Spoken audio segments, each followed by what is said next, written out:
ஏன்னா நீங்களும் Jio AirFiber போடுற மாதிரி ஐடியா வச்சிருக்கீங்களா? அப்போ இந்த வீடியோ ஃபுல்லாக பாருங்கள். நான் உங்களுக்கு புக்கிங்கில் இருந்து இன்ஸ்டாலேஷன் ப்ராசஸ் எப்படி பண்ணுறதுன்னு சொல்லித்தரேன்.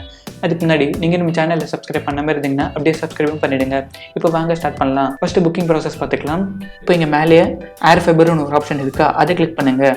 இப்போ இங்கே கெட் AirFiberன்னு ஒரு ஆப்ஷன் இருக்கும், அதை கிளிக் பண்ணுங்கள். இப்போ இதில் உங்கள் நேம் அண்ட் பின்கோடை என்டர் பண்ணுங்கள். இப்போ பாருங்கள், பேனர்லேயே ஒரு ஆஃபர் ஷோ ஆகிட்டு இருக்கு. நீங்கள் பிஃபோர் 31st புக் பண்ணிங்கன்னா இங்கே ஜஸ்ட் 2222 இந்த அமௌண்ட் மட்டும் பே பண்ணால் போதும். உங்களுக்கு 3 month பிளான் வந்துடும், அதுவும் இன்ஸ்டாலேஷன் ஃபீஸ் இல்லாமல். இதுக்கு முன்னாடி பார்த்தீங்கன்னா 3 month பிளான் தான் இல்லை, நீங்கள் டேரெக்டாக 6 month பிளான் போடுற மாதிரி தான் இருந்தது. அதுவும் அந்த 6 month பிளானில் எக்ஸ்ட்ரா 1000 rupees பே பண்ணுற மாதிரி இருந்தது. ஸோ நீங்கள் போகிற மாதிரி இருந்ததுன்னா பிஃபோர் 31st புக் பண்ணிவிடுங்க. இப்போ இங்கே அட்வான்ஸாக 50 rupees பே பண்ண சொல்லுவாங்க, அதெல்லாம் பே பண்ணாதீங்க. ஜஸ்ட்டு கீழே கால் பேக் ரெக்வஸ்ட்டை ரைஸ் பண்ணுங்கள். கால் பேக் ரெக்வஸ்ட் ரைஸ் பண்ணோன்னே எனக்கு வித்தின் 15 minutes 9:30 போல் எனக்கு ஒரு கால் பண்ணாங்க.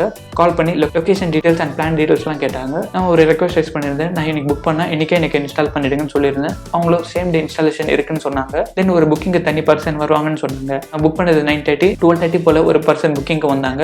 அவங்க just Aadhaar card photo and photo வந்து எடுத்தாங்க. எடுத்துகிட்டு அவங்க போனோன்னே வித்தின் 30 minutes 1 o'clock இன்னொரு பர்சன் வந்தாங்க இன்ஸ்டாலேஷனுக்கு. ஒரு அண்ணா அவங்க வந்து 3 box எடுத்துகிட்டு வந்தாங்க. Outdoor unit, indoor unit and setup box எடுத்துகிட்டு வந்தாங்க. ஃபஸ்ட்டு மேலே டெரஸில் போய்ட்டு அவுட்டோர் யூனிட் ஃபிட் பண்ணிட்டாங்க. இப்போ வீட்டில் வந்து இன்டோர் யூனிட் ஃபிட் பண்ணாங்க.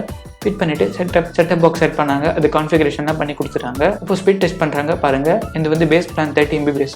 ஸோ இது around 28 MBPS download speed and upload speed இருக்குது. பட் அது மொபைலில் வந்து டவுன்லோட் ஸ்பீட் கரெக்டாக இருக்குது, அப்லோட் ஸ்பீட் வந்து மோசமாக இருக்குது. அவங்க கொடுத்துருக்க அந்த பண்டல் ஆப்லாம் மொபைலில் சப்போர்ட் ஆகல. அந்த OTT ஆப் Jio TVயில் மட்டும் தான் சப்போர்ட் ஆகும்னு நினைக்கிறேன். ஆன்லைனில் செக் பண்ண அந்த Jio TV வந்து நீங்கள் வேறு ஸ்மார்ட் டிவி வச்சிருந்தீங்கன்னா அதுலேயும் நீங்கள் யூஸ் பண்ணிக்கலாம். ஜஸ்ட் அந்த Jio TV ஆப்பை டவுன்லோட் பண்ணி உங்கள் அக்கௌண்ட் போட்டு யூஸ் பண்ணிக்கலாம். அப் டு 2 device கனெக்ட் பண்ணிக்கலாம்னு போட்டிருக்கு. அண்ட் யூடியூப் வீடியோஸ்லாம் 1080p தாராளமாக ப்ளே ஆகுது. அதில் எதுவும் லேக்லாம் இல்லை. அண்ட் என் ஃபோனில் வந்து வைஃபை கட் ஆகிட்டு திரும்பி வந்துடுது 3 to 4 seconds. அதுதான் ஒரு சின்ன ப்ராப்ளமாக இருக்குது. அவ்வளோதான் ஃப்ரெண்ட்ஸ், இந்த Jio AirFiberோட புக்கிங் அண்ட் இன்ஸ்டாலேஷன் எக்ஸ்பீரியன்ஸ். உங்களுக்கு இந்த ஆஃப்டர் 1 month ரிவ்யூ வேணும்னா கீழே கமெண்ட் பண்ணுங்கள், அதுக்கு ஒரு தனி வீடியோ போடுறேன். அவ்வளோதான் ஃப்ரெண்ட்ஸ், இந்த வீடியோ பிடிச்சிருந்தா லைக் பண்ணுங்கள். நீங்கள் நம்ம சேனலில் சப்ஸ்கிரைப் பண்ணாமல் இருந்தீங்கன்னா அப்படியே சப்ஸ்கிரைபும் பண்ணிவிடுங்க. இந்த வீடியோ கிடைச்சிருக்கு பார்த்ததுக்கு நன்றி.